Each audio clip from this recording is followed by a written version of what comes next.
안녕하세요. 코드덤입니다. 이번 시간에는 함수에 대해서 알아보고 함수로 이렇게 꽃을 표현하는 방법에 대해서 배워볼 거예요. 자, 그럼 먼저 함수가 무엇인지 그 개념부터 살짝 정리하고 넘어가겠습니다. 함수는 특정 코드를 하나로 묶어 놓은 것이라고 생각하시면 되는데요. 특정 기능을 함수로 하나의 묶음을 만들어 두고 필요할 때 언제든지 불러와서 사용할 수 있습니다. 크게 두 가지 이유에서 함수를 사용하는데요. 첫 번째는 특정 코드가 자주 반복적으로 사용될 때 한 번만 만들어 두고 계속 불러와서 사용할 수 있기 때문에 반복적으로 자주 사용되는 코드를 함수로 만들어 두면 보다 쉽게 코드를 작성해 나가실 수 있어요. 그리고 두 번째는 가독성입니다. 반복적으로 사용되는 코드가 아니더라도 코드가 너무 길어지고 복잡해지는 경우에는 함수를 만들어서 관리를 하면 전체적인 코드가 보다 쉽게 눈에 들어옵니다. 이러한 이유에서 함수를 사용을 하는데요. 이번 시간에는 함수를 사용하는 예제 프로그램을 만들어 볼 거예요. 자, 그럼 먼저 함수를 만드는 방법부터 소개를 해드릴게요.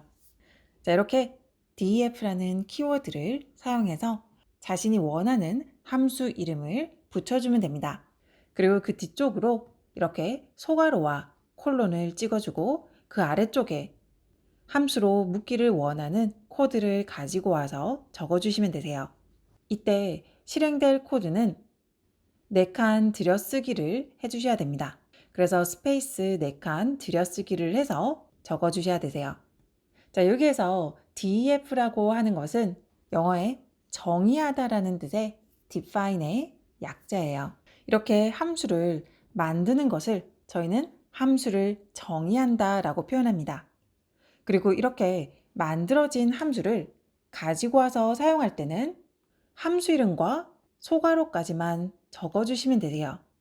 이렇게 함수 이름과 소괄호만 가지고 오시면 저희가 만든 함수를 바로 사용할 수 있습니다. 이렇게 저희가 만든 함수를 불러와서 사용하는 것을 함수를 호출한다 라고 표현해요. 저희가 지금까지 사용해온 프린트 함수라든지 인풋도 함수입니다. 파이썬에서 하나의 기능을 미리 만들어둔 코드 묶음이에요. 이렇게 파이썬에서 미리 만들어둔 함수를 내장 함수라고 해요.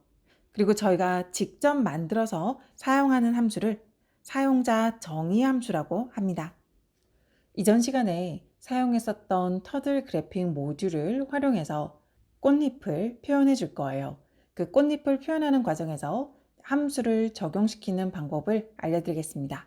자, 먼저 터들 그래픽 모듈을 사용하기 위해서 import 터들로 터들 그래픽 모듈을 불러오겠습니다.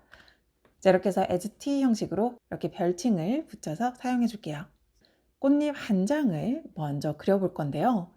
꽃잎을 그릴 때는 t.circle이라는 함수를 활용해서 그림을 그려줄 거예요. 자, 예를 들어서 제가 100이라고 입력을 하게 되면 반지름이 100픽셀인 원이 하나 그려지는 거죠. 먼저 F5번을 눌러서 실행을 시켜볼게요.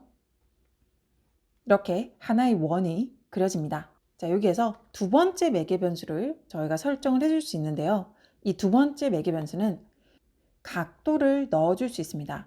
저희가 전체 원 중에서 그림으로 표현하기를 원하는 그 각만큼 넣어주시면 그 각만큼 그림이 표현이 되는 거예요. 예를 들어서 90이라고 해볼게요. 자, 그러면 전체 원의 4분의 1만 그림이 표현이 되는 겁니다. 그래서 그림을 표현하고 싶은 그 각을 넣어주시면 되세요. 두 번째 매개 변수가 생략된 경우에는 하나의 완전한 원이 그려지는 거예요. 자, 그러면 이렇게 전체 원 중에서 90도만 표현을 해보겠습니다. 자, 이렇게 해서 F5번을 누르게 되면 자, 이렇게 전체 원의 4분의 1, 90도까지만 그려집니다. 이 원리를 이용해서 꽃을 표현해 볼 거예요. 반지름이 100 정도 하니까 조금 작죠? 그래서 150 정도로 크기를 조정해 볼게요. 자, 그리고 전체 각은 100도 정도를 한번 그려보겠습니다. 자, 이렇게 하게 되면 꽃잎의 한쪽 면이 그려지는 거예요. 자, 그러면 이렇게 돌아가서 동일한 모양으로 반대편으로 내려오면 되겠죠. 자, 그래서 반대편으로 회전시켜서 내려오도록 만들어 줄 거예요. 자, 반대편으로 내려오도록 만들어 주기 위해서는 자, 방향을 회전을 시켜야 됩니다. 자, 방향을 회전을 시킬 건데 회전시키는 각도는 자, 저희가 여기서 100만큼 이동했죠. 완전히 정반대 방향으로 보기 위해서는 180도 회전이 돼야지 반대 방향으로 이동하게 됩니다. 그래서 180도를 만들어주기 위해서 부족한 각도만큼 회전을 시켜줄 거예요. 그래서 이 각이 100이라면 저희는 80으로 부족한 각만큼 left로 처리해 줄 겁니다. 자, 그리고 동일하게 θ 서클로 자, 동일한 크기로 아래쪽으로 내려올 거예요. 이렇게 해서 다시 한 번 더 실행을 시켜 보겠습니다. 자, 그럼 이렇게 동일한 크기만큼 다시 내려오게 되면 다시 정확한 위치로 돌아옵니다. 그 다음 꽃잎을 그릴 준비를 하기 위해서 이렇게 틀어진 각이 아니라 원래의 위치로 되돌리기 위해서 다시 두 개의 합이 180이 되도록 만들어 주겠습니다. 자, 이렇게 하면 꽃잎 하나가 그려진 거예요. 자, 이제 여기에서 이 각도를 제가 만약에 120도라고 했다면 자, 이 각과 이 각의 합이 180이 돼야 되죠. 그래서 부족한 각 60도만큼만 레프트로 꺾어주면 되는 거예요. 자, 동일한 패턴의 반복이죠. 그래서 for문으로 정리를 해줄게요. 자, for I in range 자, 그리고 두 번을 반복시켜주면 되는 거죠. 그래서 아래쪽 코드는 삭제를 해주고 안쪽으로 들여서 주겠습니다. 이렇게 하면 꽃잎 한 장이 완성이 되었습니다. 자, 저는 조금 두꺼운 것 같아서 자, 저는 110 그리고 70으로 맞춰줄게요. 그래서 합이 80이 되었습니다. 자, 이렇게 해서 F5번을 눌러보면 자, 이러한 모양의 꽃잎이 만들어져요. 자, 꽃잎 한 장이 그려지는 이 과정을 여러 번 반복을 시키면 꽃 한 종이를 표현해 줄 수 있겠죠. 지금 꽃잎 한 장이 만들어지는 이 과정을 저희가 함수로 만들어 줄 겁니다. 자, 함수로 만들어 주기 위해서 저희는 define 할 때 def 키워드를 사용했죠. 그리고 함수 이름을 적어 주시고 소괄호와 그리고 콜론을 찍어 주시면 됩니다. 그리고 함수로 만들 이 코드를 들여쓰기를 해주시면 되세요. 함수 이름을 자, 꽃잎을 표현하는 패들이라고 정해볼게요. 자, 그러면 꽃잎 한 장을 저희는 표현을 했어요. 저희가 꽃을 표현을 해주려면 자, 이 꽃잎 한 장을 여러 번 반복시켜주면 되겠죠. 그래서 아래쪽에서 자, 꽃을 포문을 사용해서 그려줄게요. 자, 예를 들어서 총 5장의 꽃잎을 표현을 해준다면 저희는 이 꽃잎 한 장을 가지고 와서 계속 회전시켜 가면서 표현을 해주면 되겠죠. 함수를 호출하기 위해서는 함수 이름과 소괄호를 가지고 오시면 됩니다. 자, 5장을 표현하는데 자, 이렇게만 하게 되면 계속 같은 자리에 찍히겠죠.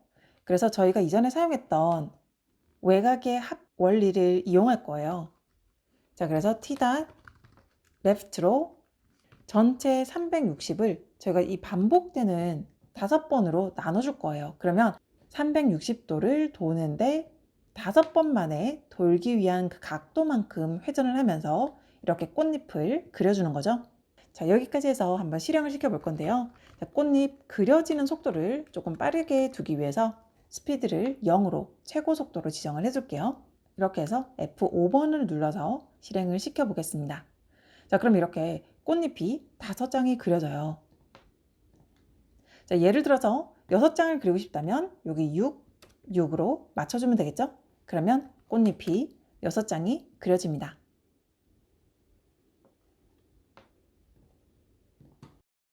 이렇게 꽃이 그려지고 나면 저희가 색상도 표현을 해줄게요. 자, 색을 표현하기 위해서는 t 컬러를 사용해서 표현해 줄 수 있겠죠? 자, 핑크색으로 벚꽃잎처럼 만들어 줄게요. 그리고 내부의 색을 칠하기 위해서는 begin, fill과 end fill을 그림 그리기 전과 후에 해주시면 됩니다. 자, 이제 여기까지 해서 F5번을 눌러서 한번 실행을 시켜볼게요. 이렇게 핑크색 꽃이 표현이 됐죠? 자, 이 가운데 원 하나를 그려줄게요. 가운데 원 하나를 그리기 위해서 바로 이렇게 서클을 처리하게 되면 원하신 대로 정중앙에 찍히지 않아요. T는 지금 현재 정중앙 위치에 있지만 정중앙을 중심으로 원이 그려지는 게 아니라 지금 현재의 위치에서부터 원이 시작되기 때문에 정중앙에 그려지지 않습니다. 자, 이렇게 해서 그려지는 모습을 먼저 보여드릴게요. 그려지는 모습을 보여드리기 위해서 자, 색상을 조금 바꿔야 되겠죠? 핫핑크로 조금 더 짙은 핑크색을 한번 만들어 줄게요. 자, 이렇게 하면 조금 이렇게 위쪽으로 올라가서 그림이 그려졌죠. 그래서 저희는 이 원을 정중앙에 위치시키기 위해서 이 반지름 길이만큼 아래쪽으로 이동시켜서 그림을 그려줄 거예요. 그래서 원을 그리기 전에 t.고투로 0, 마이너스 30으로 y축의 좌표를 마이너스 30, 이 반지름의 길이만큼 내려준 겁니다. 그 지점에서 원을 그려줄 거예요. 그리고 동일하게 이 원도 begin fill과 그리고 end fill을 해주겠습니다. 자, 그러면 이런 형식으로 가운데 정원이 그려집니다. 자, 이렇게 하나의 꽃잎을 표현하는 것을 함수로 만든 것처럼 이렇게 꽃을 표현하는 바로 이 과정도 함수로 한번 만들어 볼게요. 자, 함수로 만들기 위해서 동일하게 df 키워드를 적어주시고 그리고 함수 이름을 적어주시면 되겠죠?